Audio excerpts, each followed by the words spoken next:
Good morning, good afternoon, good evening, wherever you are on this beautiful planet Earth.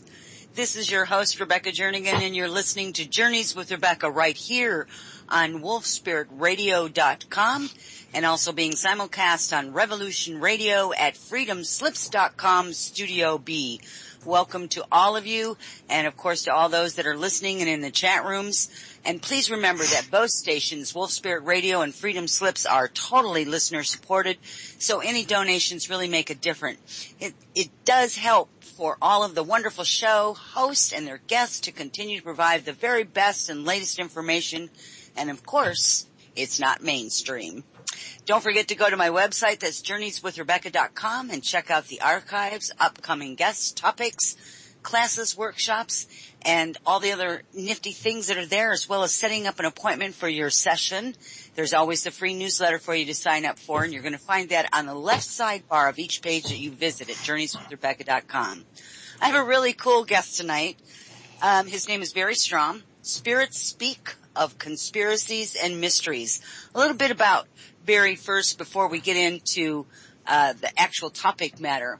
Actually, he was born in Hershey, Pennsylvania, one of those things that's always kind of drawn me.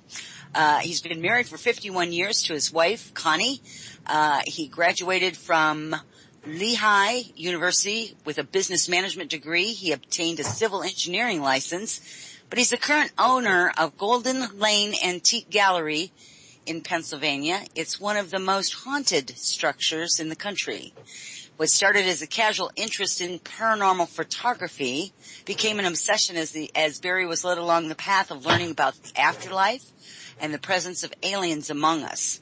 The gift of spirit communication allows him to contact the spirit of deceased aliens and obtain such actual information that has never before appeared in print.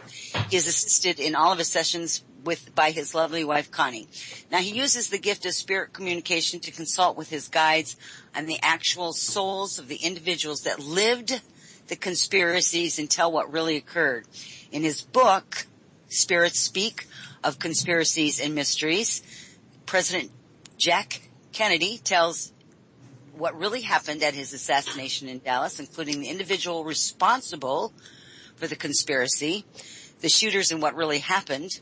He goes into details concerning the death of General George Patton, George Armstrong Custer, talks about the real occurrences at the Battle of Little Bighorn, and why his attack on the Indian village failed. You're also going to learn who is behind the killing of Abraham Lincoln and the actual fate of John Wilkes Booth. And students of the Old West will find out that Sheriff Pat Garrett did not kill the famous outlaw Billy the Kid. There's other chapters that we're going to talk about tonight is Bigfoot, chemtrails, HARP, government manipulation of the weather, clearing the name of King Richard III. That was an interesting chapter in his book. What happened to Malaysian Flight 370, and why the world governments keep the alien presence a secret, and much more. We're also going to talk about some of the ones that did not make it into the book. Mary Magdalene is one of them, and then there's a few others. So you might have questions tonight. I don't doubt that y'all won't have questions tonight. So please remember to put all of your questions in all caps in the chat room so we know that there is a question and we can get those answered for you tonight right on air. So that was a whole big mouthful, and I want to welcome Barry to the show. Welcome, Barry. Hey, it's a pleasure to be here. Thanks for having me. Oh, hey, are you kidding? This is just going to be too much fun. Too much fun. First of all, I want to say thank you for being here. We had a few minutes to kind of converse before the show. You got started with actually photography, and I think it's really interesting because on your website, which by the way I've posted in the chat room a couple of times tonight, it shows the pictures of the angel photography as well as the fairies. I think that's just fascinating, just absolutely fascinating. And we talked a little bit about some of the unusual occurrences that's happening. So you've also got another book that's ready to come out besides the Spirit Speak of Conspiracies and Mysteries. And that is the one on, let's see, was that the one on the alien? Yeah, we have another alien book that's finished. It's about ready to go to the publisher. In that we go into an awful lot of detail about the alien presence, talk about our solar system, what's all happening out there. It's They gave us some very detailed information, and I think it's a good follow-up to the first book we did on aliens, which was Aliens Among Us, Exploring Past and Present. It's kind of a sequel to that where we get into a lot heavier detail. Well, I think I'm a little remiss here. I'm going to have to back up a little bit. What I want to share with people is the Spirit Speaks, is that you use a board. That's what some people call a spirit board. That's what they used to call it.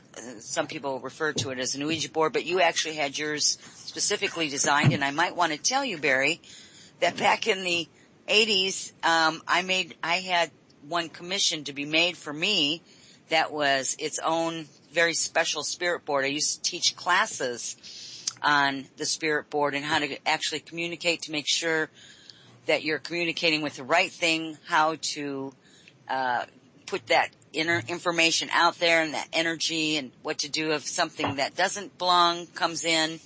So I actually taught classes on that back in the 80s and 90s. So when I seen your book, as I told you when we were off air, I'm like, I have got to have this man on, because this is something that I've always enjoyed doing. I loved doing it. It was a fabulous experience. And I think what I would like for you to do is maybe share with people that you were given a specific prayer or saying, whatever you want to call it, of what to say before you get on, so that to make sure that you're not having negative energies or negative entities coming through your sessions. Would you like to start with that? Sure. When we started doing this, we were introduced to the channeling board by friends out in Salt Lake City. Their family had been doing it for probably 30 years, and it was a unique design. Letters, numbers were in a circle. They had different commands on it. It actually had a glass surface, and they would use a regular shot glass instead of a planchette, and they put a little lemon oil on it, and this thing would fly around. They got letters off of it so fast you could hardly write them down. Wow. Oh, yeah. I've never seen anybody could do it like they can. We progressed a little bit. They taught us how to do it, gave us some instructions. And the guides themselves gave us the instructions on this. The first thing they said for us to do is never ever ask for evil to come through. And that's one of the key commands, because if you ask for it, you may be surprised at what you get. Yeah. We actually then let the guides design the board. And if you go onto my website at spiritspredict.com, there's actually a page on board channeling where we have a picture of the board that we use. We progressed a little further with it. Instead of shot glass, we now use a small beaker that looks like a shot glass, but it's made of hot poured quartz. And that helps us boost the energy even more by using a quartz planchette. So we made quite a few modifications to it, but the most important one was we asked the guides themselves to give us a prayer that we could use as a prayer of protection. And we start every session off with this prayer, and it goes, God, please grant us your wisdom and protection. Grant us the knowledge that we can handle and keep us safe from all things that will harm us. Keep the messages positive and pure love. Keep us safe from our own ego. We ask these things in the light of the seen, the unseen, and the honesty of God. And that's how we start every session. And I think that's actually really, really beautiful. I think that's absolutely fantastic. And I'm so glad that we're having you on talking about this, because, and it's interesting that you said that these friends of yours had been doing this for 30 years. A lot of people are still doing it, but they kind of keep it in the closet. It's obviously gotten a bad rap through the years.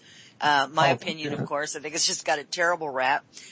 It's actually an extremely powerful and beneficial tool, or a go-between, however you want to look at it, between us and entities that can come through. And I think the spirit board itself, and that's what I'm going to call it, the spirit board itself is a really good focal point for any entities that that are coming forth to give you information, because it gives them a place in which they can kind of find, so to speak. It's like a beacon. And so it's a really cool thing. Yeah, and more importantly, what we do with it is we video every session that we do. So every word that you see in my books, I have the video on file that I can go back and prove the spirit that came through and gave it to us. So we have very detailed records on everything we do. Yeah, and I think that's really awesome. I never would have thought to do that myself. And then when you said that and I saw that on your website, I was like, wow, what a really great idea is to go ahead and video it. And of course the audio is already there as part of it. What a fantastic idea. I think it's great. So let's get into this book, Spirit Speaks. How recently was this released? It came out the end of January. Schiffer Publishing is doing it. It's on Amazon. It's on Barnes and Noble. It's got pretty good saturation out there, so it's not that hard to find. No, it's not. It's what I was wondering was how timely that the information is, and it's pretty timely, considering that it just came out just a few months ago as we speak. So let's talk a little bit about Spirit Speaks of conspiracies and mysteries. I know there's some other things you have in the work. We're going to get into that a little bit tonight. We've got a couple of stories that we're going to share in between there. But let's talk about the conspiracies and mysteries. Was this the conspiracy portion of it? Is that something that you are interested in? Is it something that you've been looking for information, or because the mysteries are different than conspiracies? They can be one and the same, but they're also usually not. Yeah, the way it actually got started is we started having spirits coming through to us that wanted to tell their story.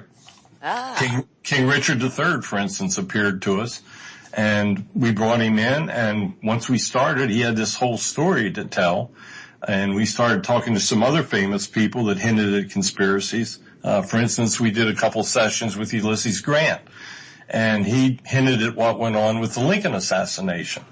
So I got this idea that, we should pursue this and just see if I can get enough information to put a book together. And as it turns out, there's an awful lot more conspiracies and mysteries out there than anybody would ever imagine. The deeper we got into it, I actually had to stop because we had more conspiracies than we had room in the book for. So, there's a lot of stuff going on out there. Yeah, and it's been going on for, as we go back through our history, our historical records here, we can really see how very long this has actually been going on when we're talking about, things of Custer and Abraham Lincoln, and it goes on even before then, but, that's just the tip of the iceberg right there, It's kind of interesting. Well, let's talk a little bit about Ulysses S. Grant. That portion of it, if you would like, is give the folks out there a highlight of what it might have been that you asked them and what they responded, or what he responded to you. Well, we actually interviewed Grant for my second book. It was called Afterlife, What Really Happens on the Other Side. He came in and we did this huge chapter on Grant. Turns out that we were actually communicating with his reincarnated brother that he wanted to contact in life. And really interesting chapter. As a matter of fact, it's the first time we were doing a session that I actually saw a spirit possession, that they took over this person that was in our session's body and spoke through him. And I have that all on video, and that's really interesting to look at.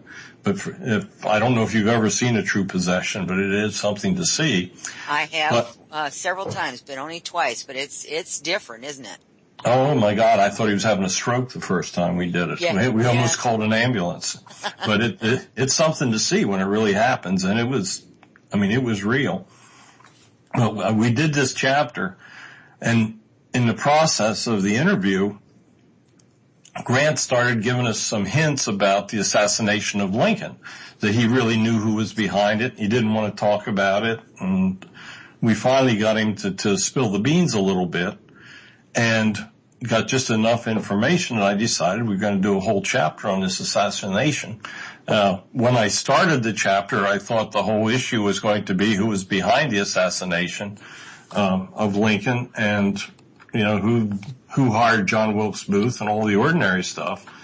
And then I found out through the interviews that John Wilkes Booth actually didn't die in Virginia, but it was all part of the conspiracy, and he made an escape. And actually, Booth doesn't die until 1903 in Oklahoma. But they would give me information, and I would go online and do all the research behind it. And what the facts they were giving me, I could prove.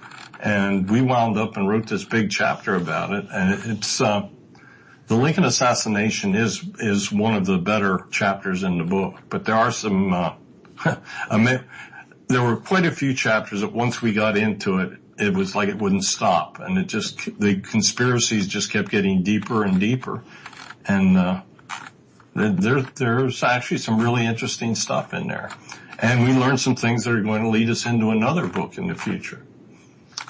And so I think that's the big story here, is that it's like when you delve into one thing, it connects to something else, and you can just see this whole big thing. It's like connecting the dots on some of these conspiracies. I want to keep going into that direction, but I want you to talk a little bit about Buddy Holly. He's more recent, but these are the ones that weren't in the book. I intimated at that when during the opening. So maybe you could tell the story about Buddy Holly and what really happened there, because some people out there may remember him, some may not, but I think it might be fascinating for people to hear about what happened to Buddy Holly. Well, in February 1959, there was a small plane crash. It killed Buddy Holly, Richie Valens, and J.P. Richardson, who was the big bopper in those days. And in their day, they were the leaders of rock and roll. It was the song "The Day the Music Died" was done in honor of their deaths. I mean, it was really a big deal in 1959.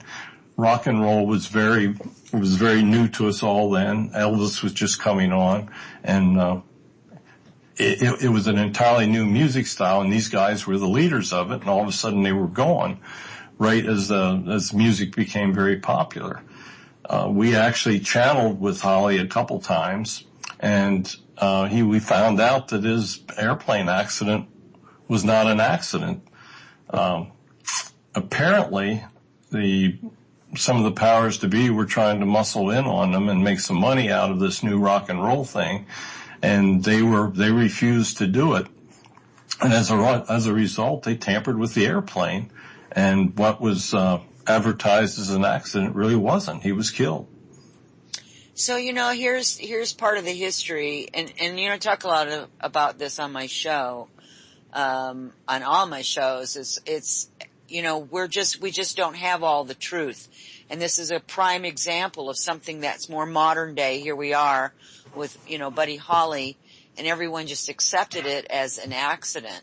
And in fact, there was foul play involved. And so you just never know when you read these stories, or the stories that the mainstream news puts out, how much of it is actual truth. And this is a really good comparison here as to why you don't always listen to the mainstream news, because there may be another story there that's absolutely not being spoken about.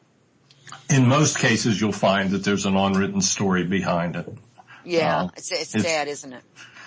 Yeah, it's really amazing once you really get into all this. Thankfully for people like you and other people that write about what really happens, so that really educates people, so that we can begin to be more perceptive and open to what's not being said, and how does that really feel by using our discernment, right? Well, you find the spirits on the other side want justice. They're upset that the truth never came out about what happened to them, and they're all trying to get their stories out, and there's very few people capable of relaying a story from the other side, and that's really where the channeling board comes in. It just gives you great detail. They can give these messages in detail, and you can go back and write about it and have a lot of confidence when you do the research. You got it right. Absolutely. Because you can always go back and check against what's being said to you and told to you. And for skeptics out there, and I think everyone needs to be skeptical to a certain point, and once you do your research and your homework, you'll figure out that, hey, okay, this is what really happened. So, good for you. Let's talk a little bit about Bobby Kennedy. Okay. Once Jack Kennedy was killed, Bobby Kennedy was announced that he was going to run for president.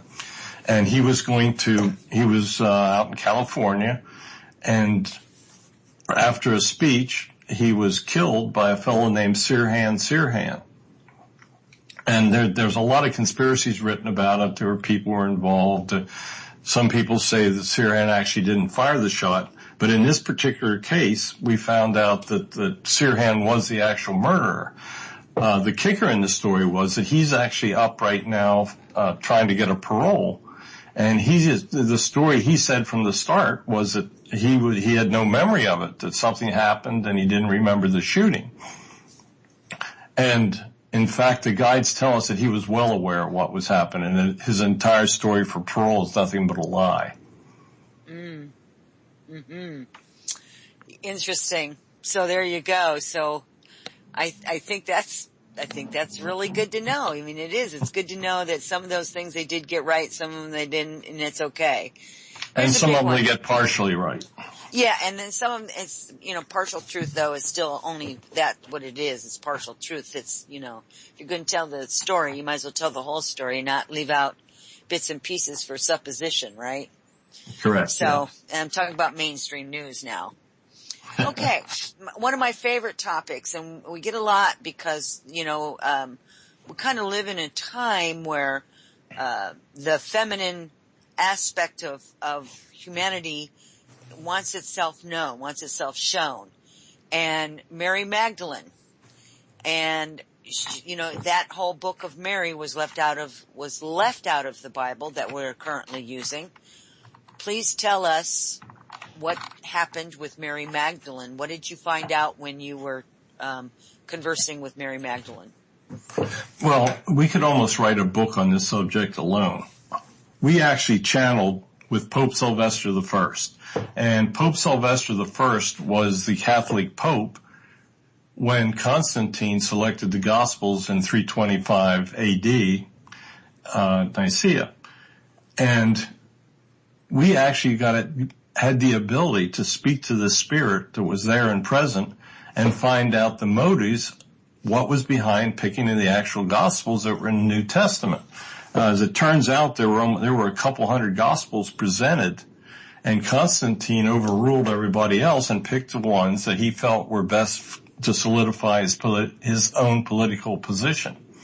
Mary Magdalene had a very complete Gospel, and it was rejected because she was a woman, just the same as the concept that Mary Magdalene was a disciple of Jesus. In many instances, is not believed because she was a woman.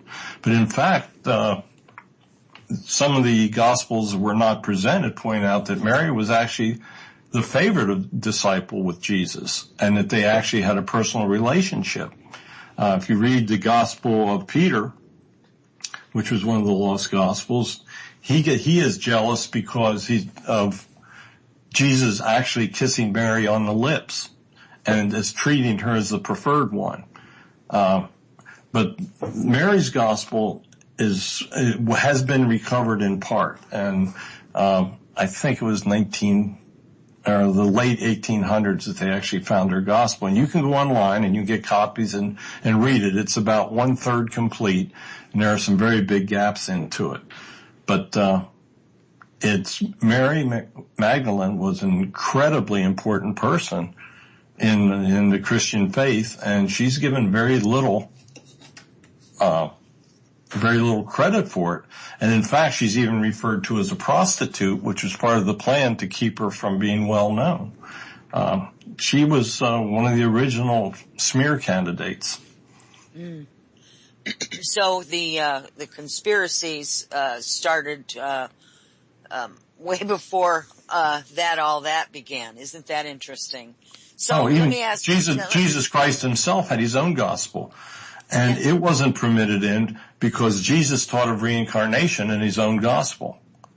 And there wasn't any way that Constantine was going to allow that to be in print.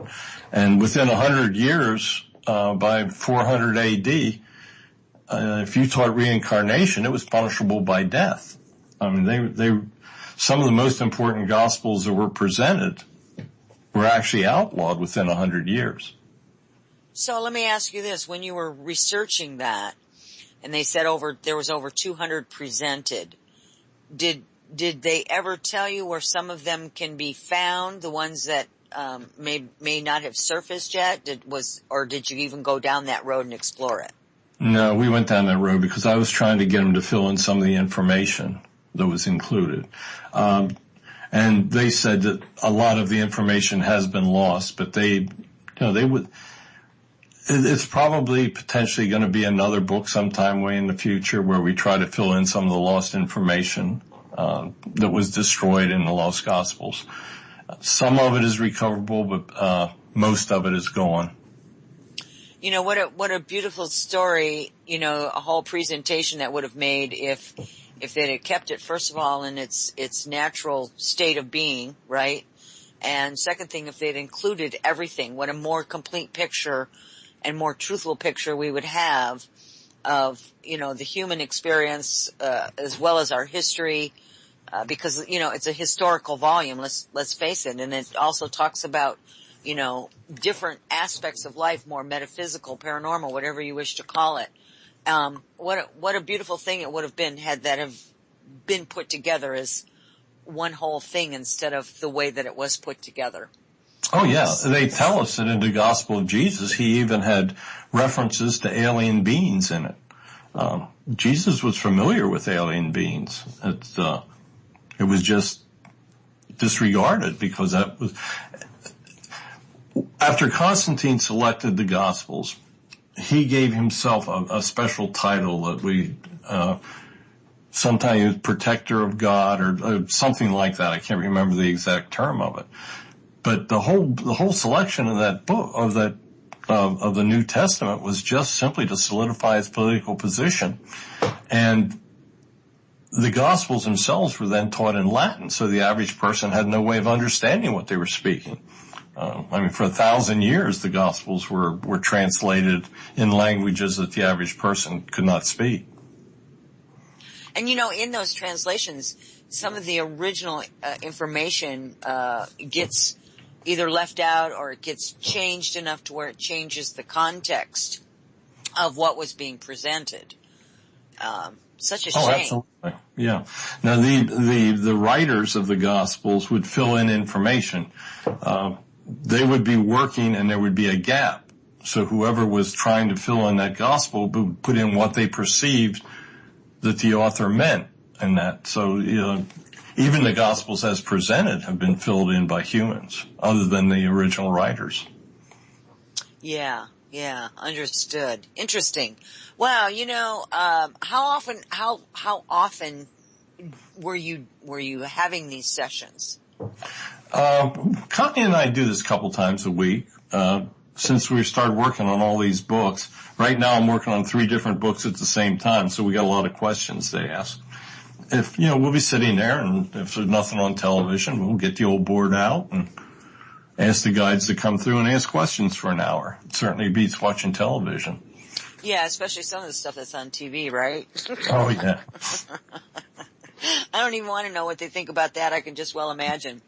So let's get back. I'm gonna kind of take us back to a little bit off topic here. We mentioned it a little bit. We spoke about this off the air before we got on, but you actually got started with photography, and you got started with angel photography and fairy photography. It's there on your website, spiritspredict.com.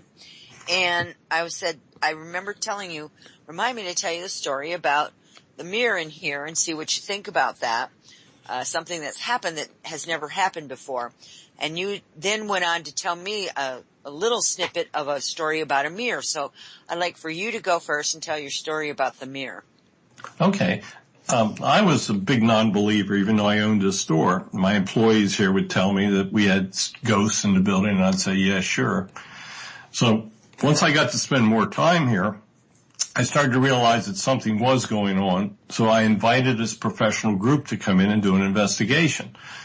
Well, it was like they were waiting for this thing, and they did all kinds of things during this investigation to prove to me. But one of them was, we had this Victorian mirror back in one of the booths. So we had an investigator in the booth, and they snapped this picture. And in the picture, there's a woman standing behind him on one shoulder, and there's the top of the head of another spirit on his other shoulder. And this image of this woman was so clear that we went through everybody that was present to make sure it wasn't another human being in the picture. But as it turns out, it was a real honest-to-God apparition, and probably the clearest one we've ever photographed. So anyway, we got this mirror back there, and it's a haunted mirror, and it turns out that this thing is a spirit attachment. So I was away doing an antique show, and when I come back, I find out that we sold the mirror. So the mirror's gone. It's in this home down in West Virginia. About 6 months later, and I knew the people that bought it. About 6 months later, the guy comes into the store, and he says, man, we've had some really bad luck. And you know how you get that sinking feeling in your stomach that something's not going to be right here? He says, our home down in West Virginia, it caught fire and burned to the ground. He said, when the fire started, we called the fire department, and they came and they thought they had the fire put out. But they left and it caught fire, and this time it just burned to the ground. And he said, but you know what? You remember that mirror that we bought here? When the firemen came the first time, they were asked to carry the mirror outside to save it. And that mirror is the only piece of furniture that was left from the fire. And there wasn't anybody present to tell them to carry the mirror out. So apparently the spirit is one, and she appears and tells the fireman, would you please carry this mirror out for me? And they carry it outside, and every piece of furniture in that house is destroyed except that mirror. I'll be darned. I'll be darned. Now, how crazy is that? That's cool. Oh, yeah. I've been trying to buy the mirror back now for 5 years. You're saying, oh, no, not on your life. You're not getting it back. I would love to have it here as part of my collection. Oh, my goodness gracious. So, you know, you said in it's written in there somewhere about your place there as being pretty haunted. So besides the mirror, what else do you have, or do you still have, I should say, in there that still you just absolutely know that it's, you know, got something else going on besides just being a piece of furniture or bauble or what have you? Well, for one thing, we watch them every night on the security cameras when we shut down. Every infrared camera will have a spirit presence every night when we shut down in the store. I'll be darned. Oh, you'll see them zipping around. They come in, they talk to us, and now that I've learned how to mentally see them sometimes, I've only seen one here tonight since we started doing the show, and he came through pretty fast, and I'm not sure which one it was, but now since we've learned to channel with them, this building was a shoe factory. It's about 30,000 square foot, and it dates back to 1877. And we actually have 8 individuals here that worked here when it was a shoe factory that we've channeled with. And wow. We have a portal downstairs, and I can turn infrared cameras on those mirrors at the portal anytime I want and just watch them come back and forth. And I can actually go downstairs and ask them if they will sit on my hand, and you'll see an orb come and sit on my hand or go over my shoulder on command. So now we're very friendly with them here. We got little girl ghosts. We can talk to them anytime. I keep my ghost box right here at my desk in the office, and we can just kind of turn that on and speak to them anytime we want. It's quite a place. Now, is that what's actually called like a spirit box, and you can say something, and then whenever the energy is right, it'll come in and either send you a typed message or repeat something back? Is that what you're saying? Well, it's a hacked radio, and it just scans the whole dot, sets a background noise up, and then you'll hear their voices come in over that background noise. Okay, that's a spirit box. Yeah. Okay. Yeah. Excellent. Well, that's cool. That would be a lot of fun. So let me share my little story here and see what you make of it. Okay. Of course, you know, every Monday before I get ready to go on a show, my day is spent, or at least a better part of my day is spent kind of mentally preparing for whoever the guest is. I'll go back over and I'll write notes. I'll flip back through the book. I'll write the write-ups. I'll do a little research on their website, et cetera, and so forth, whatever the case may be. So I'm always like kind of in that space of getting ready to do the show. So it kind of hangs around with me, in other words, for the day on Mondays. So we're sitting in here, in between doing stuff today, and there's a mirror that hangs over the couch, right? And all of a sudden, that mirror, now it's been hanging there for years. Now all of a sudden, that mirror made this noise like it was like shattering, like breaking. If you've ever heard glass just kind of crack, like when you pour a hot liquid into a cold jar, it makes that cracking noise. Oh, yeah. That's what it sounded like somebody was breaking that mirror. I had to turn around and look. Of course, I'm sitting on the couch, so I'm like, oh my God, and I turned around and looked, and there was nothing. I mean, there was no crack in it. It didn't move. And so, I sat there for a few minutes. I kind of tuned in, and I didn't get anything. And then 3 or 4 times before the start of the show tonight, it made that same noise, not quite as long, but it was still that same cracking noise that comes in. Have you ever had anything like that happen? I just suspect it has something to do with tonight's show, but I'm just not quite sure what it is.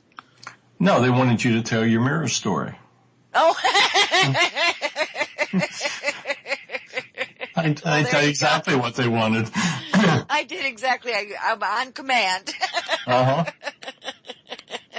Awesome. Well, there you go. That's my mirror story. And I'll let you know. I really will. I'll email you if it continues past tonight. I don't suspect it will. It may. I don't know. But it was just one of those things. It's like, okay, well, for some reason that's doing that. Why is it doing that? I think it's because of tonight's show. So it was all about the mirror story that you had. Perhaps that was it, to remind me to ask you about your mirror story. So that was fun. That was fun. It's an amazing world when you realize how they can manipulate you. Oh, so much so. We're good. We're good little sheeple that way, aren't we? Oh my God, yes. Well, let's get back to your book again. Don't want to keep too much off track, but it's all actually interwoven. Obviously, we know that. Out of all of your chapters in here on the Spirit Speaks of Conspiracies and Mysteries, what is maybe one of the more favorite, and I know that's probably a hard question to ask, what's one of your more favorite topics? Well, it's probably 2 different chapters. George Patton is very special. Did 3 interviews with him, and I found out that we've actually been together in 4 or 5 lifetimes ourselves. He and I were brothers back in 400 AD. We fought together in the Persian army back then. So he's kind of a member of my soul family, and he actually told me that he sought me out to tell his story. So that's very special. Oh. But King Richard III is a cool story. He came to us because he wanted a story told. He was very, very upset that he's always been blamed for killing his nephews. And he wanted the world to know that he had nothing to do with it, that he was innocent. So they found King Richard's body about 4 or 5 years ago over in a parking lot in England. And he actually appeared to us about 2 weeks after they found his body. And we did this channeling session with him. And he comes in, and he is actually speaking to us in Old English. He's using the I's and the nays and the ye's, which is very unusual because generally they just speak to us in our own vernacular. I had done a lot of research because we're very careful and we test our spirits. So I said, King, you have to prove to me that we really do have King Richard III, his spirit here. And he spells out the word farthingay on the channeling board. And it turns out that that's the name of the castle in which he grew up. So, I mean, he nails this information beyond anything that you can comprehend. And then he goes on to tell us the whole story. So it takes me a little while to do research and tie these chapters together. So I was out at our home in Park City, Utah, and I'm sitting in the living room. I had my laptop on my lap, and I had just finished doing the final editing on his chapter. And I close the computer, and I look up, and here is the apparition of King Richard III standing in my living room in Park City. He is wearing green robes, and he looks at me, and I can hear him say, "Thank you." Aww. and away he goes. And I went, holy crap, I just had King Richard in my living room. Oh, well now see, listen, there's been lots of times when Spirit has come to me and said different things, and, once you honor whatever it is they've requested of you or whatever it is, they really are appreciative, and it's so wonderful to hear that King Richard specifically in this case came forward to let you know how appreciative he was that the truth about him and what happened actually comes out somewhere, somehow, and they feel it's like it almost puts their spirit to rest. It's like they can rest easier now. Yeah, there's no way they're going to move on and reincarnate till they have justice. Many of them just simply want their stories to be told, and once it happens, then they're planning on coming back. General Patton told me he was preparing to come back, but he wanted his justice before he returned. Because once he comes back, he's obviously no longer George Patton. He's a whole new soul with a whole new life plan. Right. So they have to take care of that business before they return. So let's get back to King Richard for a minute. Why don't you tell us in a few words, what was it that what of the truth did he want you to speak about? Well, he felt very, very close to his nephews. When his brother was killed, his nephews were actually placed in his custody, and one of them was supposed to become the new king of England.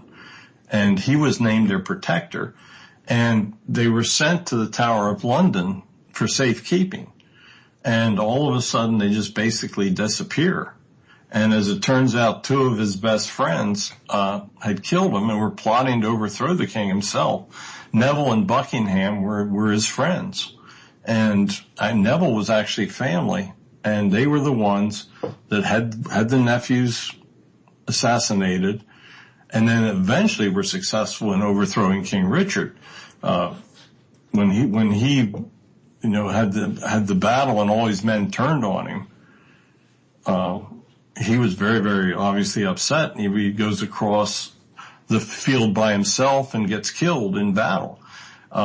He told me that when he realized that his nephews had been killed, he knew that was his death sentence, that they would eventually get to him and have him killed. Interesting chapter.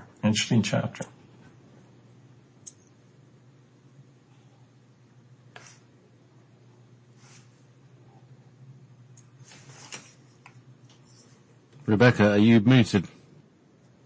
Hello. Thank you. You're welcome, sweetheart. Barry, I forgot to warn you that on occasion, I put myself on mute. It's a very sensitive little mute button, and I'll be talking away, and bless my engineer's heart, JP, love you, because he will come forward and tell me, you need to unmute. It happens almost every show. I could tell we had the sound of silence there. Sometimes we'll actually have the ghosts here come in and play with the equipment. I thought, oh man, they got me again. But no. I think they're enjoying this too much. I hope they are. Oh, they love it here.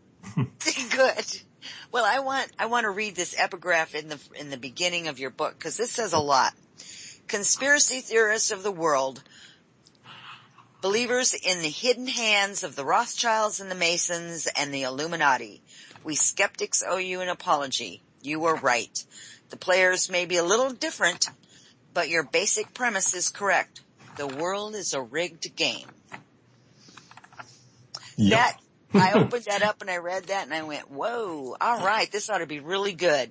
So we have stuff on the Masons, the Illuminati, and the Rothschilds. Pick one and tell us a little bit about it. What does it say? What did you come across? Because I know some of the entire conversations didn't all make it into the book, so maybe there's some things there that you would like to also share that didn't actually make it into the book as part of the dialoguing. Well, there's definitely a one world order out there, and there's no question that there is this plan to put together world power and to consolidate it. Right now, things aren't going too well for them. They've had a bit of a throwback with this president. But you find that basically many of our presidents were all members of the same organization. There's not any difference between the Clintons or the Bushes. You know, basically it's one and the same, and they share a lot of the same goals of this one world order stuff. A lot of the people in Hollywood are part of it, and that's why they're raising so much hell over stuff right now. And there definitely is a plot out there. It's and it's basically up in the air how it's all going to end. I mean, we all have free will, and we need to do the best we can with it.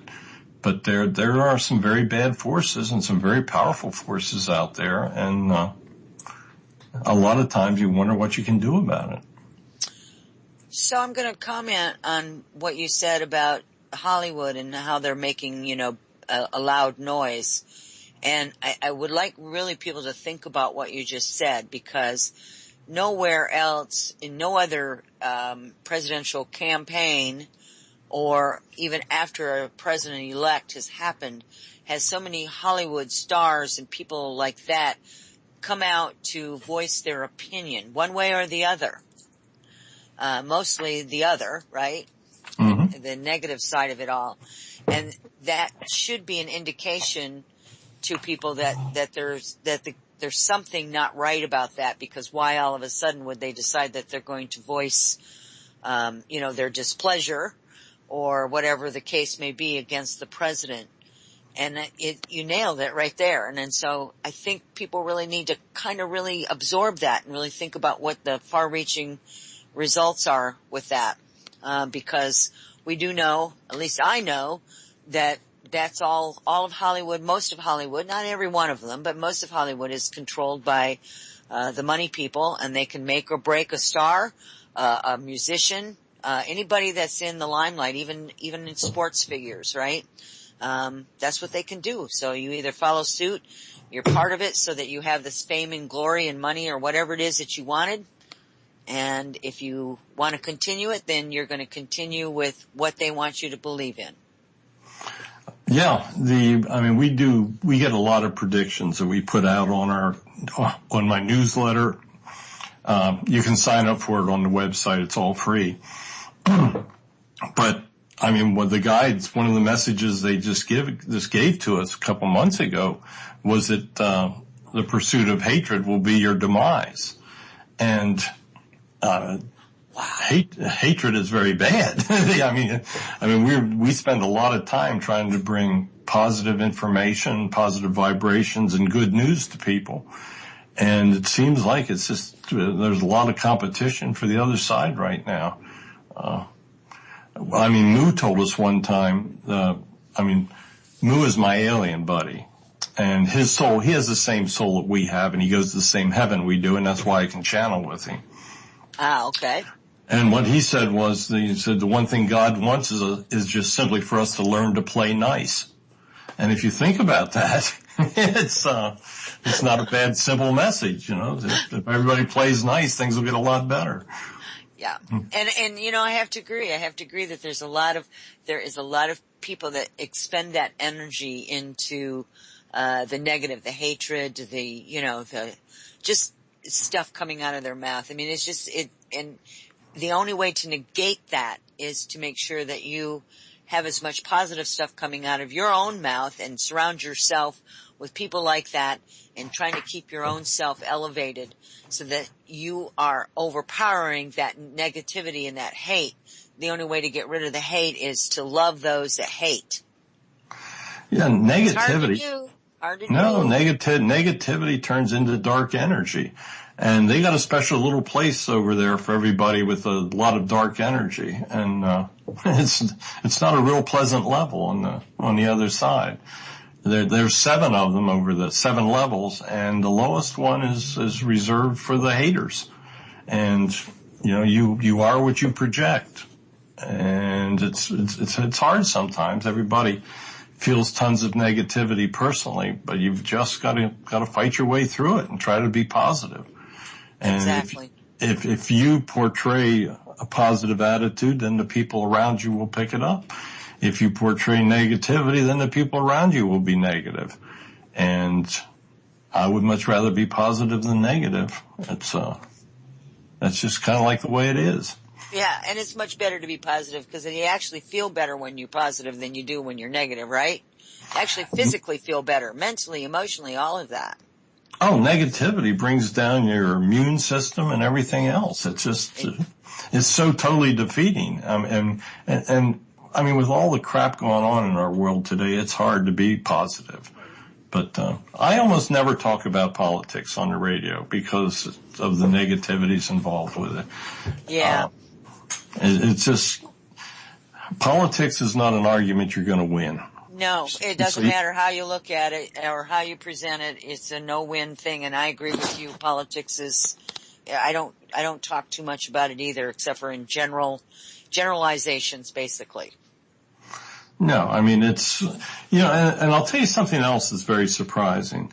We asked the guides about how they felt about the results of the election. The spirit guides don't care. They say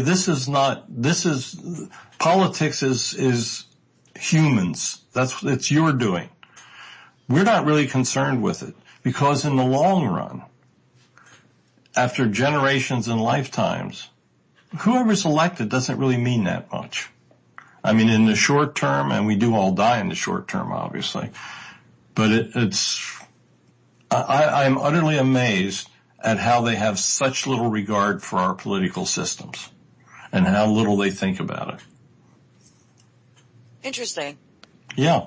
I was very surprised. Yeah, that surprises me because, you would think that, especially in the last, few hundred years here, politics has played a huge role in many different countries and how their countries are and how the peoples are within those countries. I'm not talking about just us, but all across the globe. It's interesting. I guess they're looking at it as more. Go ahead. Yeah, well, the guides have a very unique look at it. We're here to learn. And learning process, you may have to spend a lifetime of negativity as one of your goals to learn because you have to feel those emotions of a negative person to advance. There's a whole world of emotions that you have to go, and that's why we keep reincarnating hundreds, if not thousands of times, because your soul has to keep coming back for these learning experiences. One time I asked our guides whether you were living the life of a non-believer, if it meant that you would not go to heaven. And the answer of the guide was, no, you'll still wind up in heaven because you have to know what it is like, the sorrow of living the life of a non-believer.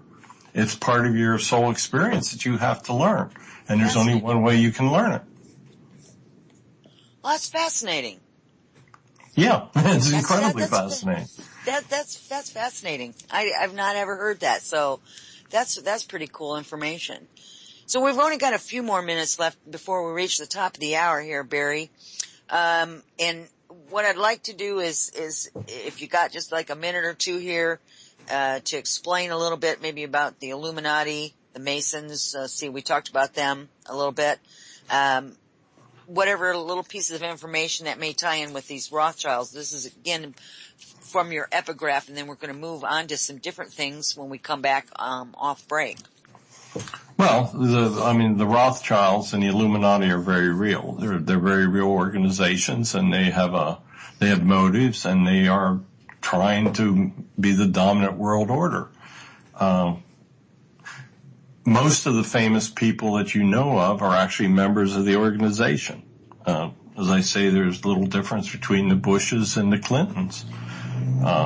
They're all pretty much the same. They all have the same one world order. I mean, even if you look at some of the spending patterns of George Bush, who was supposedly a conservative, they were actually very similar to the Clinton and to some of the things that Obama did. You would be amazed at just how inclusive the Illuminati are in what they do. I've tried to steer away from writing about it too much because sometimes I don't think it's too safe to do it. Exactly. So here we are. We're at the top of the hour, you guys. We're going to be right back. Don't go away with more of Journeys with Rebecca and my guest, Barry Strohm. Stay with us.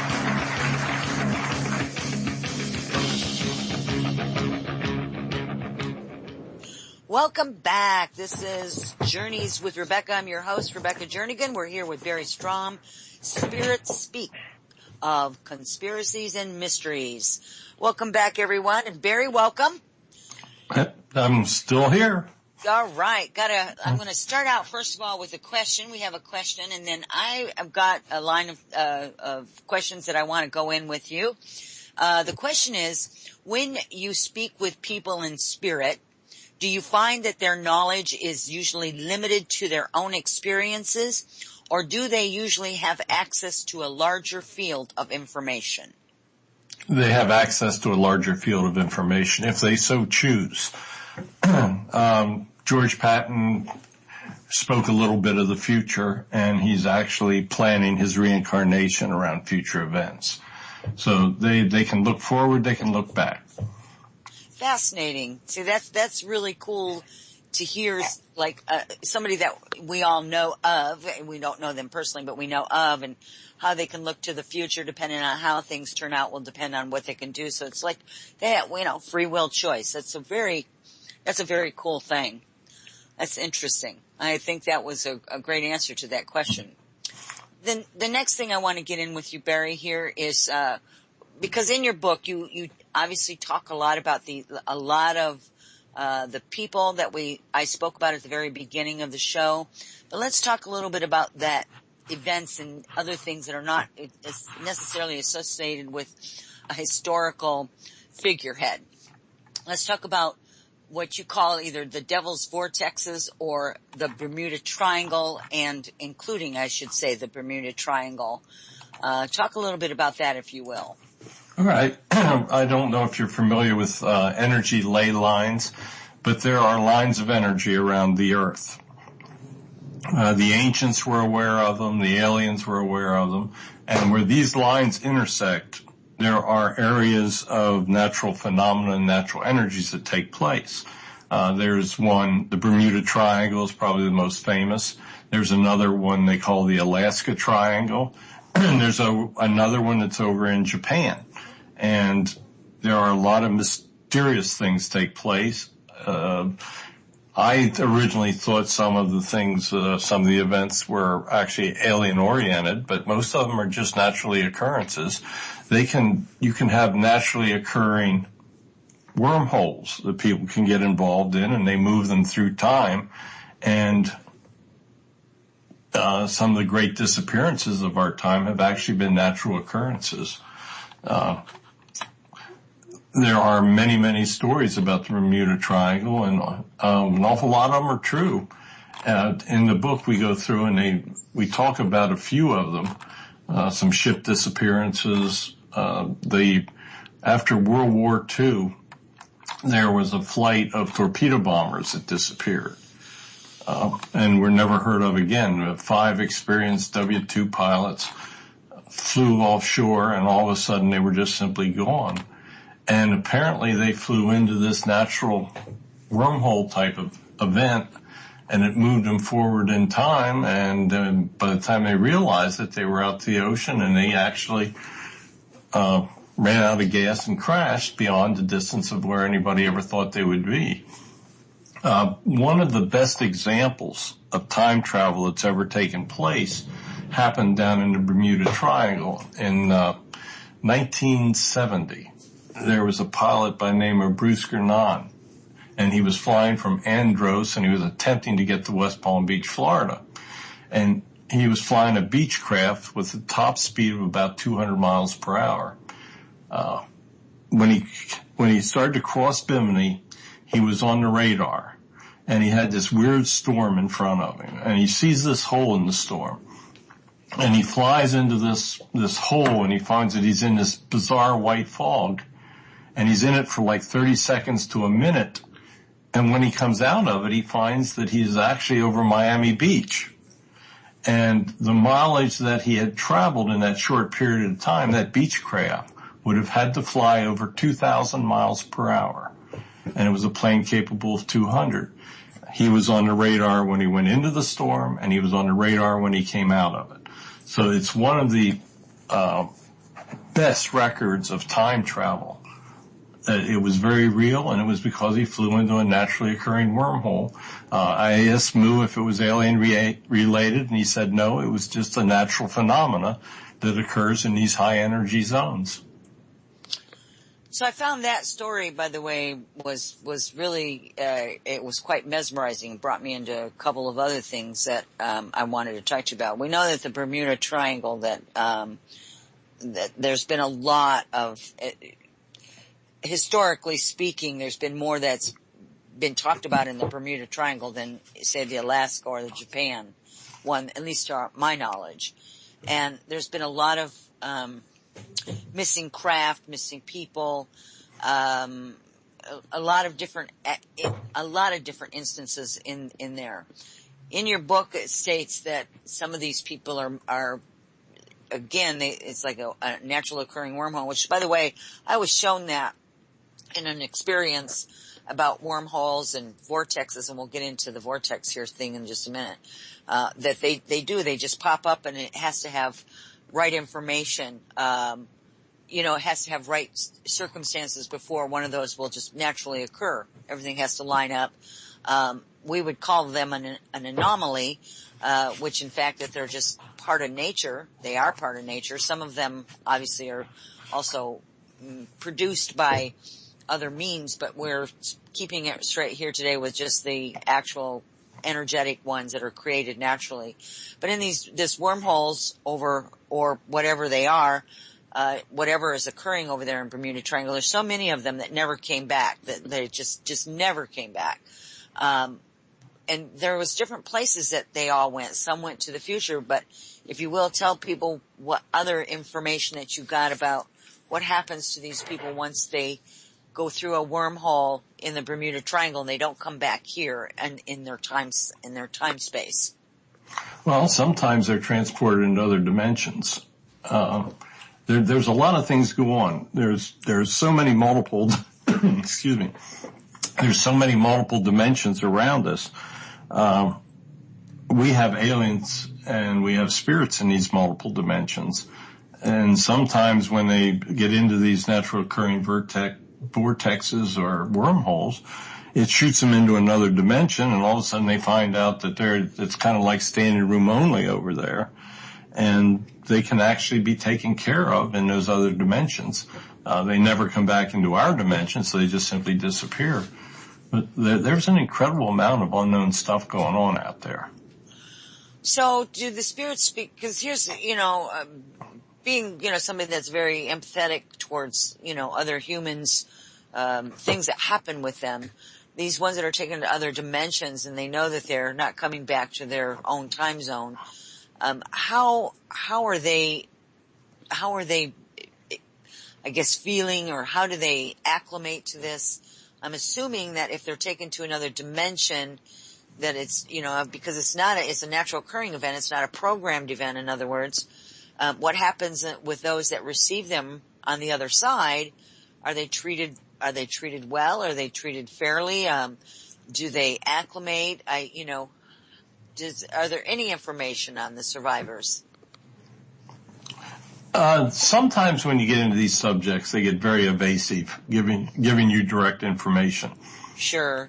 We know an awful lot about what a soul is on the other side. They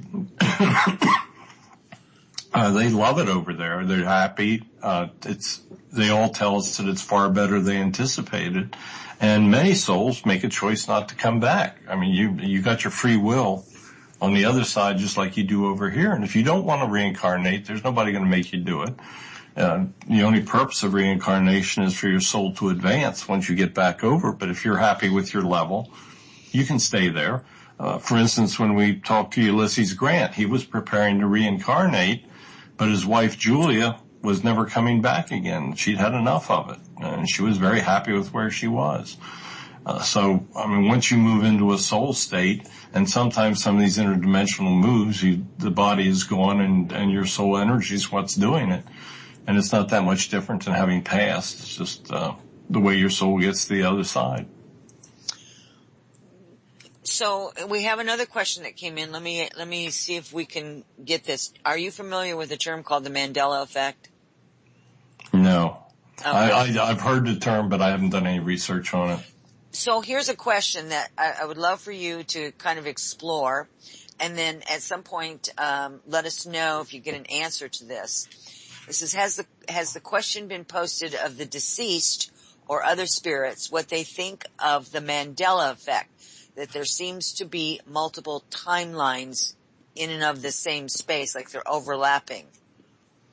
That would be something that, if you would like for me to send that question to you, that might be just something fun for you to ask somebody, when you are, in session with them.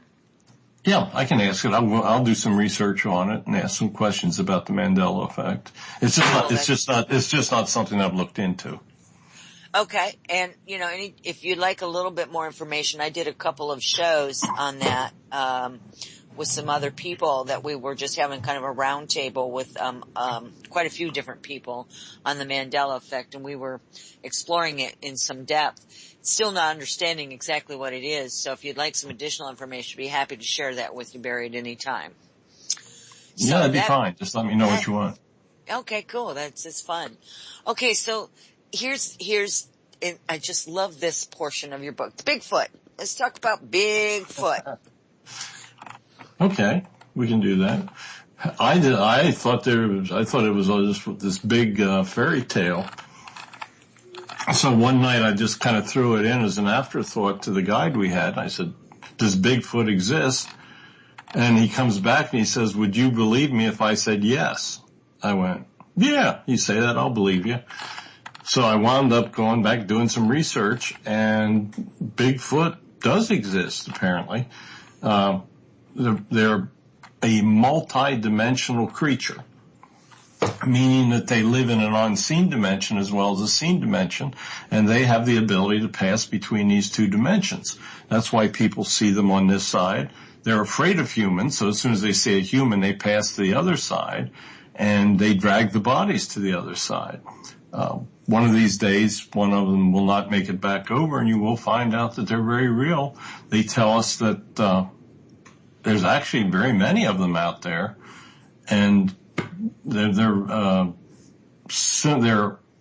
not as developed as humans. They're actually more or less an ape-like species. Been around for an awful long time, and apparently they're going to be around for a lot longer time. I've always looked at this thing as that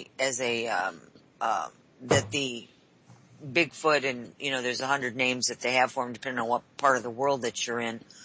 That they, besides, and I always figured they had this ability to go in and out of dimensions. That's why nobody can ever really find them. But they have to be extremely perceptive.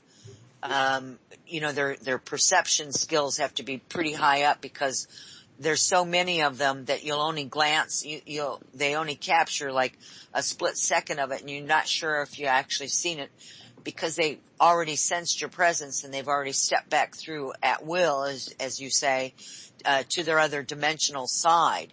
And that's why you don't see evidence of where they're at, although there's some of them that they feel like that they might have found places where they may have slept or stayed for a short period of time. But I've always felt like that they were extremely intuitive or perceptive of the human presence. And that's why they tell us that they're very, very fearful of humans, that they're afraid of them.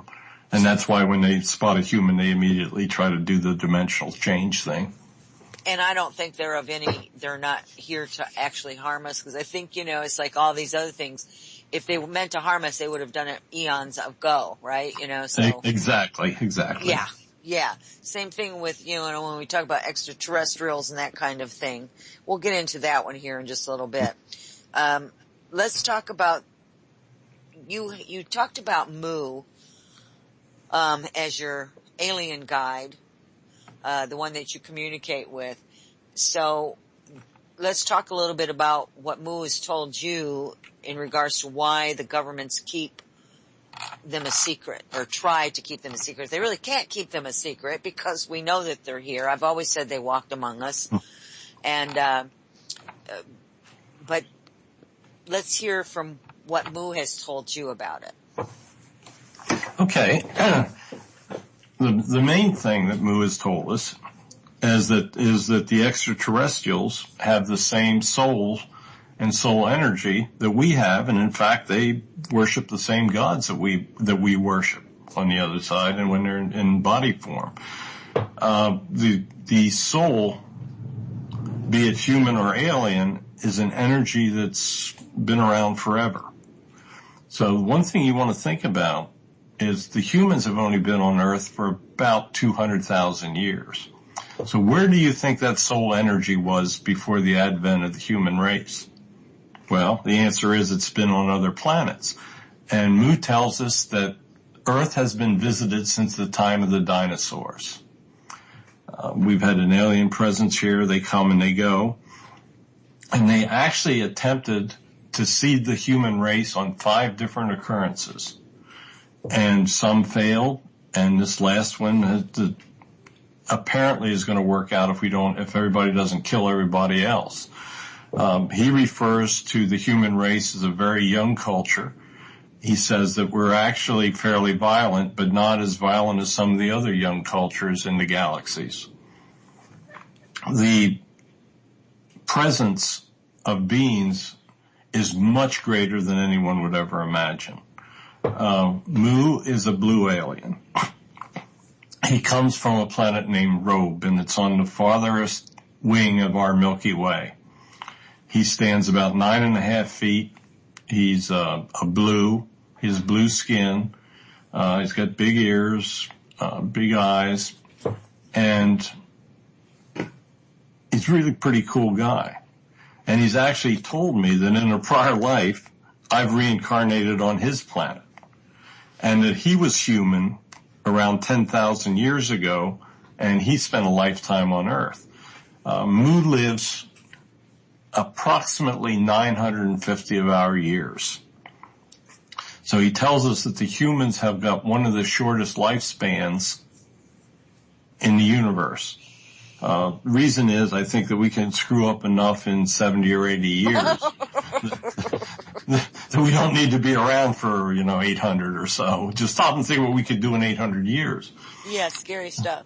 But it's a cool guy, very cool guy. He's shown himself to me in spirit form.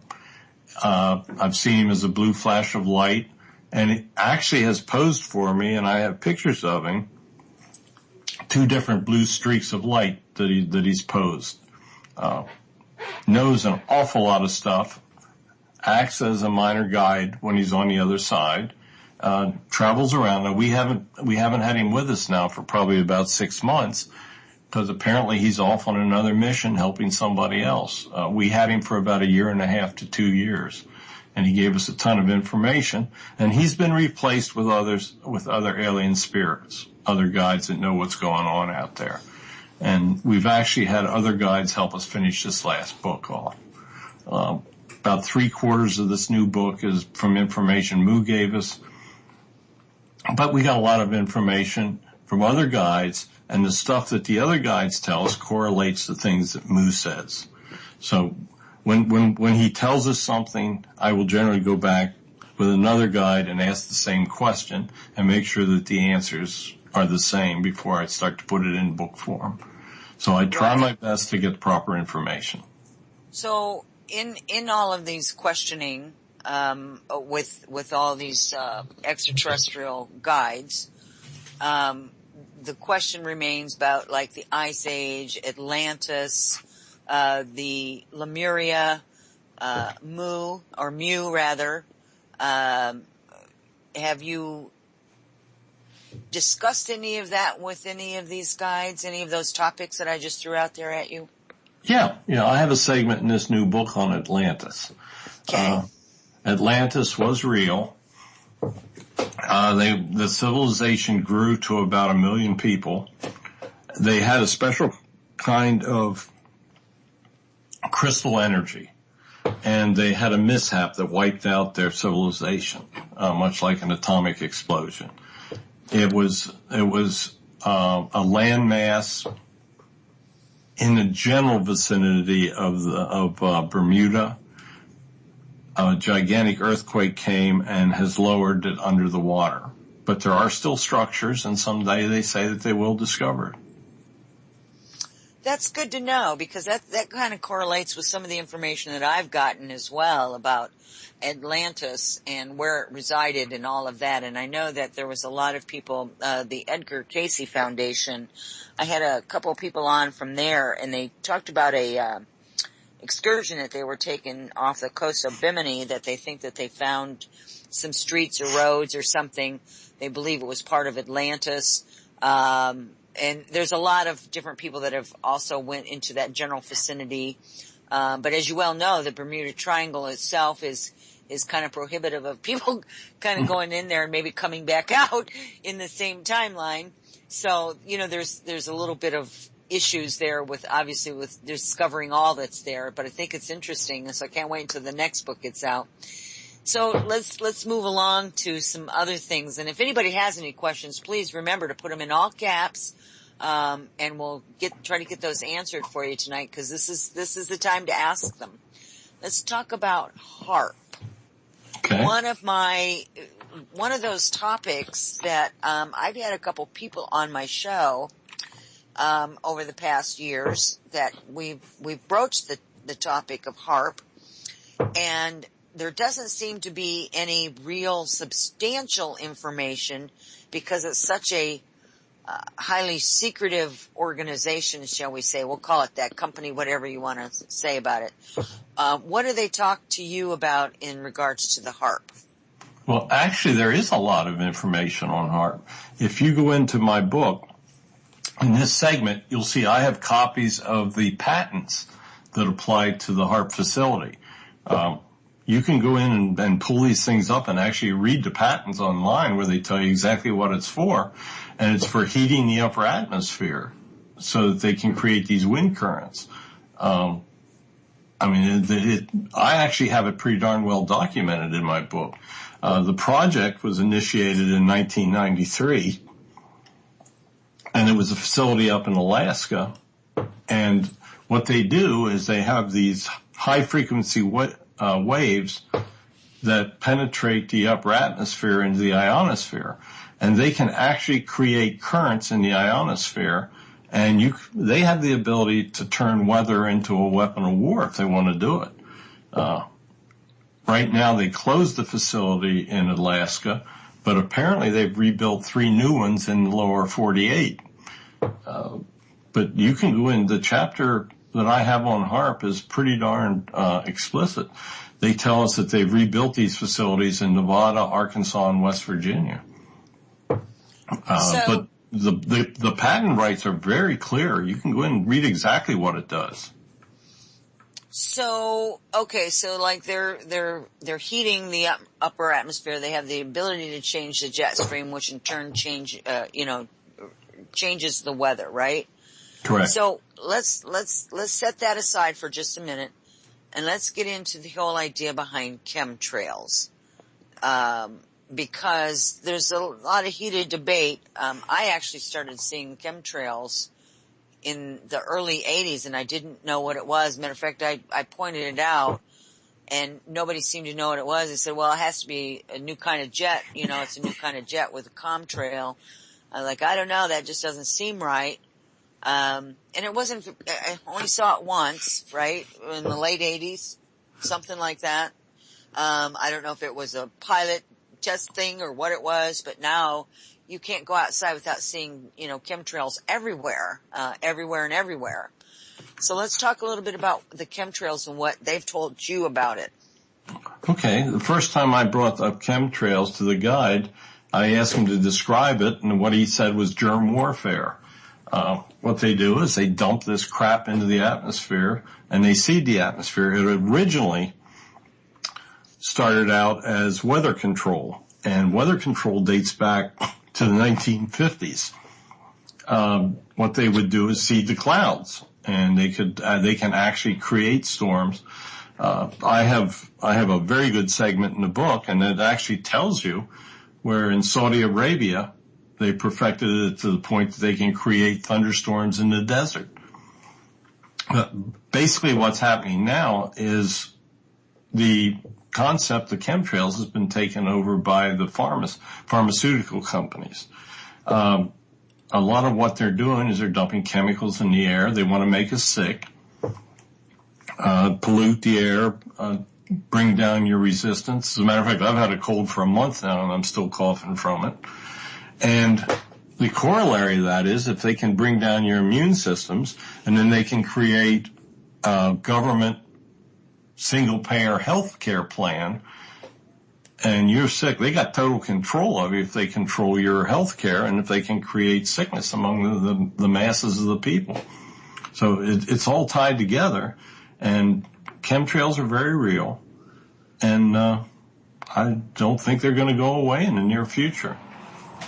All right, so let's talk about HAARP again. We've got HAARP that's doing its electromagnetic thing up in the upper atmosphere, trying to heat up the atmosphere. Then we've got all these planes going out, dumping chemtrails, some kind of concoction. And by the way, they keep changing it.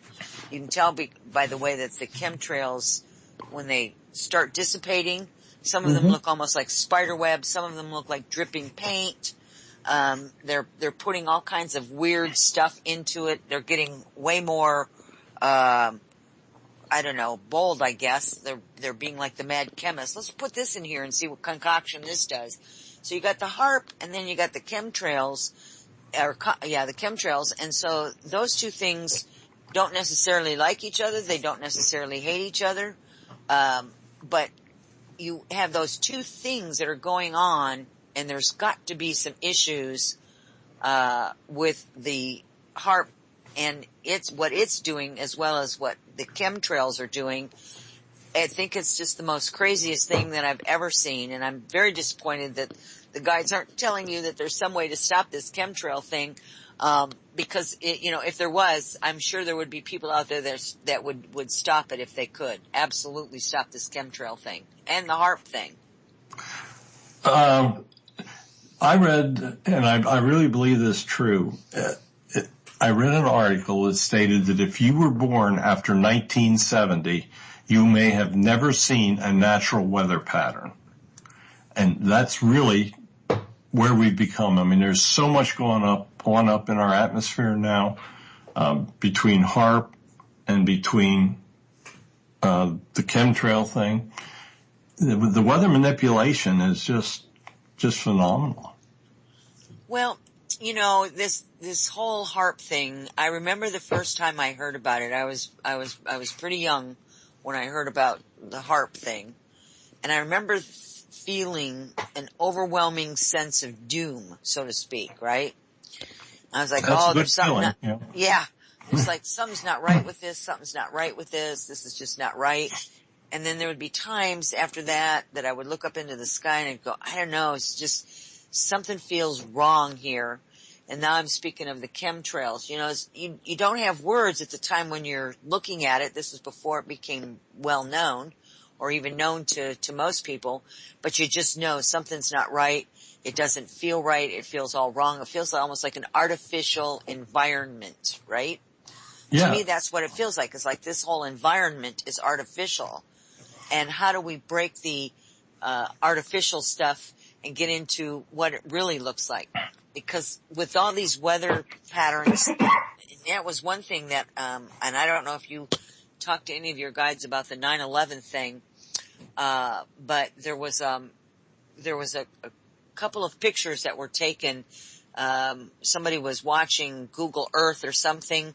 I don't remember what it was, and they took pictures of what was showing up on their screen, on their computer screen, and there was this huge, hurricane sitting right outside of New York and that whole place up there. I mean, it was just huge. Nobody ever talked about it. Nobody ever talked about this huge hurricane that was sitting there. It was like a backup plan in case the other thing didn't happen the way it was supposed to. And it's documented. Of course, nobody's talking about it because they don't want that proof to come out, right? They don't want that to be shown.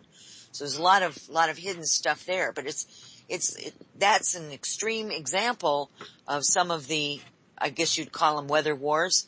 But I still think that these chemtrails, what the official story is that, well, we're going to put aluminum in there because what it's going to do is it's going to reflect back off the heat of the sun so that we don't all get, baked by the sun. Well, obviously the people that were doing the chemtrails knew that HAARP was doing their thing to, send out their frequencies in order to warm up the atmosphere. So it seems to me like this is all part of one big insidious plan. I don't know if the factions are the same or if you've got 2 or 3 or 4 or 10 different factions and nobody knows what anybody else is doing and they all want to control either the weather or the people or both. But it just seems very, very insidious to me from the core of my being. Well, if you want something to really think about, keep in mind that Russia, China, and Iran all have HAARP facilities. Well, there we go. Yeah, so sorry about that. Yeah, it's all right. It's all right. I knew that there was others. I just didn't know exactly where they were at. So the end game is what? The end game ties back to your one world order stuff. It's all a method of control. They are trying to gain control over us in many, many different ways. HAARP, chemtrails, political means, political contributions, civil unrest. It's all part of the control plan, and it'll be really interesting to see how it plays out. I agree. And, if you, in your future dealings with any of your spirits, if they can, garner anything that, us regular folk could do to, help stop these things, I would be the first one in line to do what I could on my part. That's for sure. Would love to hear back on that one. We're finding that the guides are getting actually reluctant to give us predictions that are nasty. They're saying, what good does it do to promote to promote people's fears and to scare them about the future? They just keep trying to point out the aspects of being positive with everyone and love and light and all the good stuff. And it's a little hard to see how it's going to work. Yeah, well, that seems to be the consensus. I mean, I get the same thing, but inaction too is never good. If we can figure out, for those of us who really want a positive life, a positive environment, then the stuff that isn't working for us, we have to bring that to light so that stuff can go away. And how do we make it go away if we don't know what it is that we need to make go away? Well, they've given me an awful lot of information, and part of my karma is I'm supposed to be writing these books and putting it out for people to read. So, and there's a lot of information in these books. You're doing a beautiful job too, Barry. Your book is fabulous. I kid you not. I was actually quite pleased with, and surprised at some of the information historically speaking. I was like, oh, I didn't know that, and I didn't know that. That's kind of cool. You have a complete story on many of this as far as, what has actually happened. We get this little historical piece like when we're going through school and they teach you a little bit about history, like Custer's Last Stand, et cetera, and so forth, and Ulysses S. Grant. But we don't get the whole story. We don't get the complete story. And, we don't get enough of the story. It's just a little bit of information, but it's not a complete information. So it's kind of misconstrued in your own mind when you think about it, because you're trying to draw conclusions to stuff that you don't really know all the information in order to do it. So your book is really well written that way, and you get a lot of historical information as well as the truth about what really did happen. So it was pretty cool.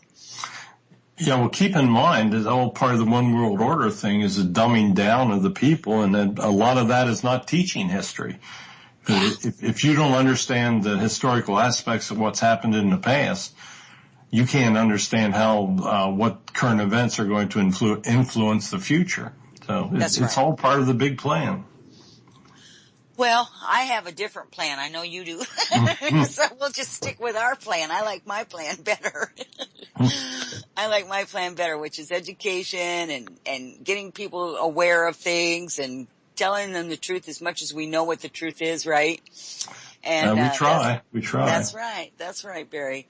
Let's talk a little bit about something. Here's something that was touched upon in a couple of my guests that I had on. You call it the Alien Treaty. That's a real fascinating topic for a lot of people. And some people out there may not be aware of the Alien Treaty. So if you have a little bit of history before you go into the rest of it, which is the channeled information, I would love to have you share that with the audience. Well, there is a commission that governs the galaxy. And actually, all this crap that you see about aliens fighting and picking on each other is not true. The galaxy is actually a very, very well-ordered machine. There are many, many different types of aliens out there, more than I ever imagined.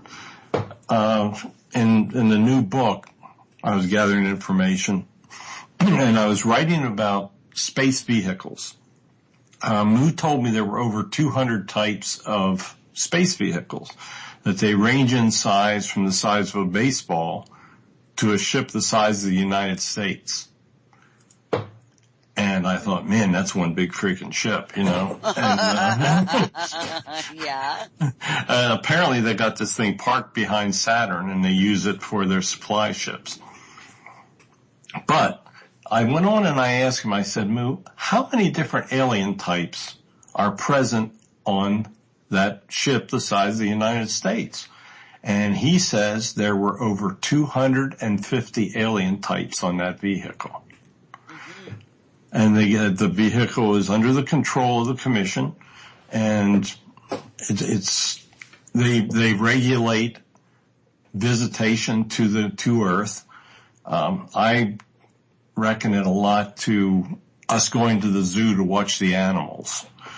People come from all over the galaxy to watch us. They watch us from other dimensions. We can't see them, but they can see us. And as man became more advanced and had the ability to govern themselves, the commission started to make their presence known, and actually we've had verbal treaties with them for many, many years. I asked Moo one night, I said, what was our first president to actually make an agreement with the commission? And he said it was either your 10th or your 11th president. And we're up to 45 now. So that goes way back that we've had alien contact with. As we have progressed, especially during World War II, the need for a good formalized treaty became more and more apparent because we had a good chance that everybody was going to kill everybody else. Actually, Eisenhower negotiated our formal treaty from the 1940s. And from that time on, that was really when the abductions and everything started to take place more frequently. In that agreement, we were supposed to keep the alien presence a secret, and in return, they have the ability to do their abductions and study humans and see what they can do to help us progress. And that treaty is still in effect. And actually, they're telling us now that we will see disclosure within the next 3 years. There's some stuff going on down in Antarctica that I think is going to blow the lid off of it. But they're telling us by 2020 that they will advertise the alien presence and that the conditions of the treaty will change by that time. So, okay, so now you just opened the door to Antarctica. Yeah. Yeah, it's cold down there. Yeah, it is very cold down there. So, what is it that I know some of this information is going to be in your book, but what is it that you can share with us tonight about that? Well, the Nazis had a base down there, and there's been an alien base down there forever. And actually the aliens put pressure on the Nazis to eliminate their base because they were conflicting with what the aliens were doing. And then there's been different episodes. After World War II, we sent the ships down, and Admiral Byrd was there, and they actually had a little bit of a dust-up with the aliens, and that was pretty well covered up. And apparently recently we just uncovered another in some of our archaeological explorations down there, we uncovered another alien base. And the aliens weren't real pleased about it. They wanted to keep a secret. And that is partly why Secretary Kerry and a representative of the Vatican went down last fall, was to try to renegotiate the treaty portions of it to compensate for what was taking place. And even though they're going to try to keep it a secret as of now, there are so many people know about it that that's going to lead to the disclosure by 2020. That's fascinating. The whole disclosure thing. I mean, disclosure, in my opinion, has already happened for those that are aware of it. But I understand that disclosure has to happen for the general public, because for so many years Area 51 didn't exist, and the conspiracy theory nuts out there is what mainstream will call people that talk about this stuff, right? So because we're all a bunch of nuts, and I'm okay with that. I've been called worse. You also would be calling me. Well, keep in mind, my books are actually part of the disclosure process. They are giving me this information so that I can publish it, and the information in its entirety as it sinks in will become part of the disclosure process. Hopefully people read some of my books and ask questions and do some research for themselves, and the more people that do that, the more impossible it will be to keep it a secret. So let's go back to the treaty part of it, because are you familiar with an alien or an extraterrestrial called Valiant Thor? No. Stranger at the Pentagon, Dr. Strange's. It's something you might want to ask them about, because he actually is in pictures. He's actually an extraterrestrial that came and spoke to President Eisenhower and some other people as kind of a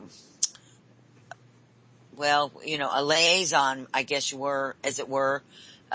He was wanting the United States to change tactics, to do something. He gave them information. He gave them technologies. He gave them all kinds of stuff to try to get them to not do some of the things that they did. So that may be something that you might want to ask them about, is Valiant Thor.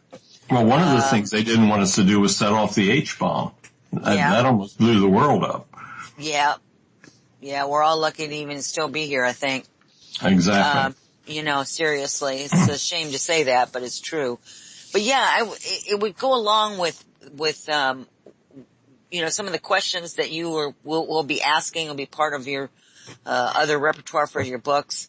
But that would be something that would be really interesting, I think, for you to talk to somebody about Valiant Thor. I'll send you some additional information just in an email over the next few days, and feel free to explore it or not as you will, but I think you'd find it interesting, and I think the guides would too as well. Interesting. So disclosure by 2020. So let's talk a little bit more about Antarctica for just a moment. Not a lot, because I know there's still a lot of things that you are still trying to put into your books here.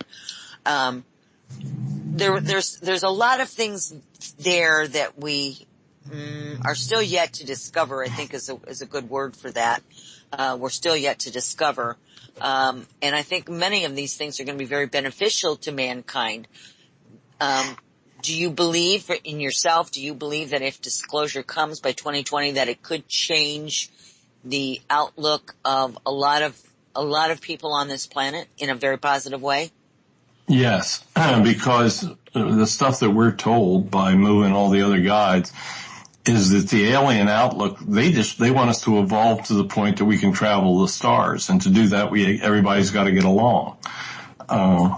So yeah, I think once everybody knows and what the truth comes out about what the aliens really want for us, it's only going to have a positive effect.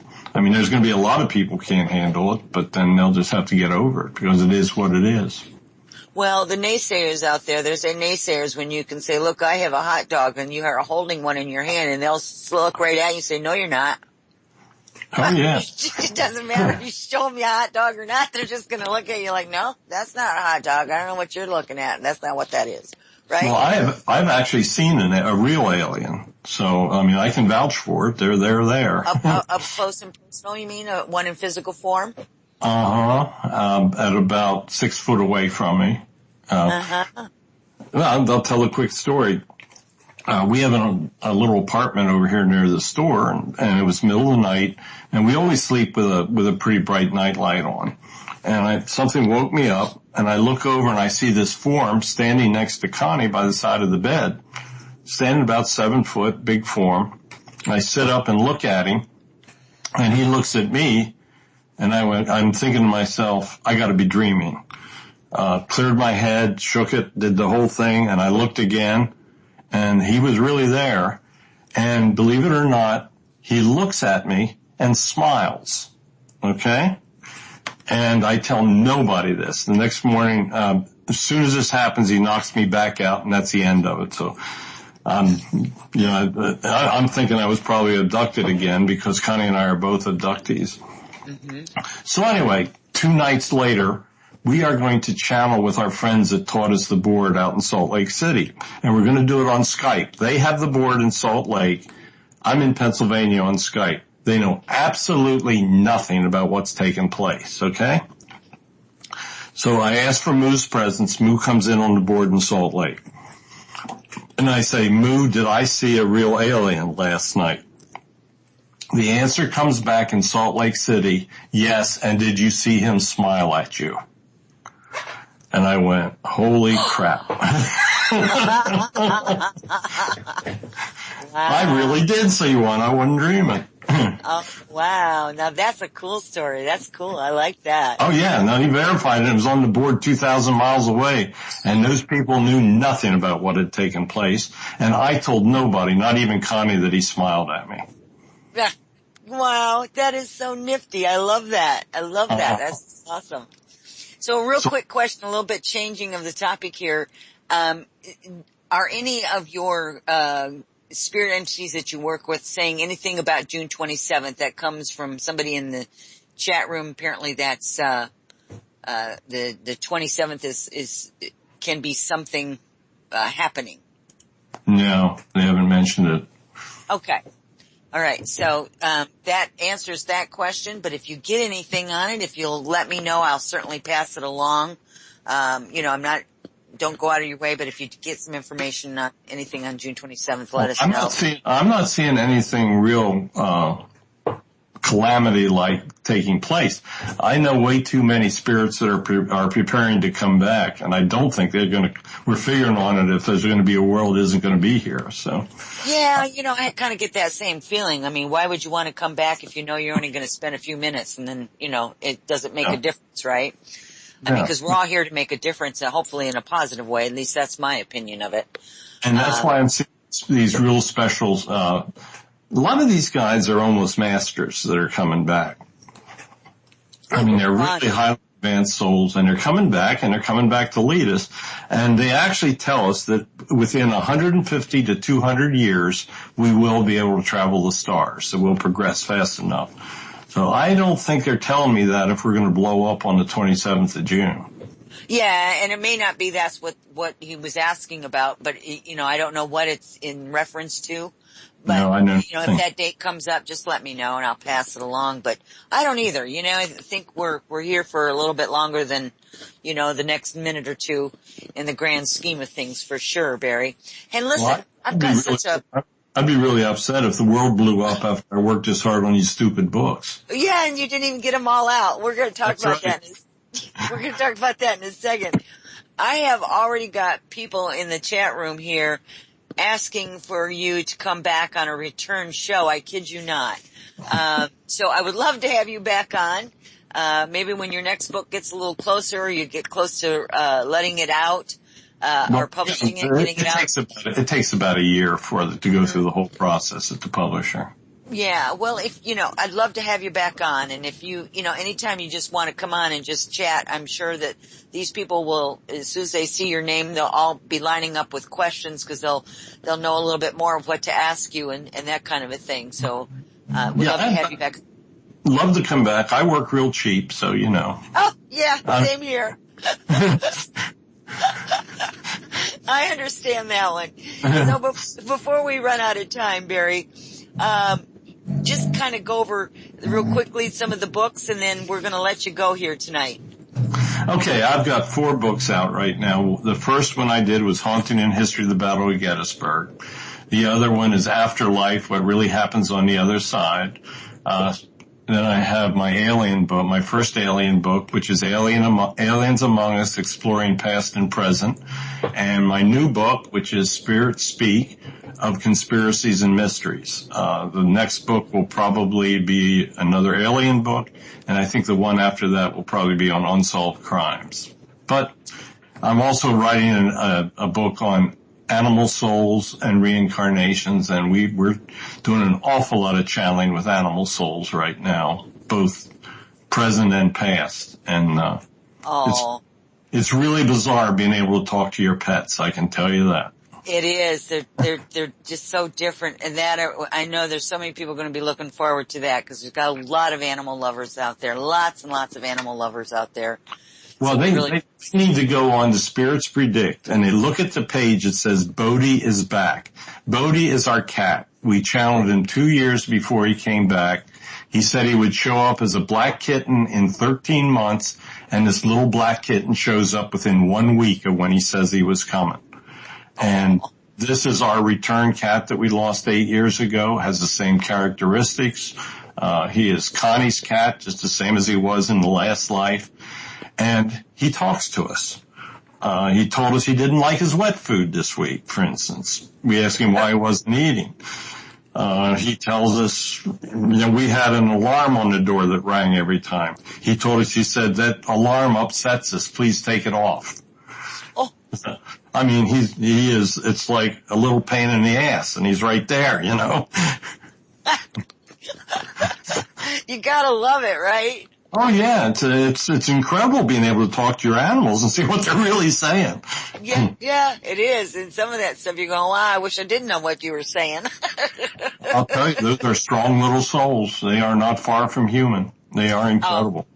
I have to agree with that, Barry. I think our little animal friends are just, they're so special. They're just so unique. And, we'll wait with anticipation for that book to come out as well, but would love to have you back on. Maybe we'll get you on a little bit later in the year.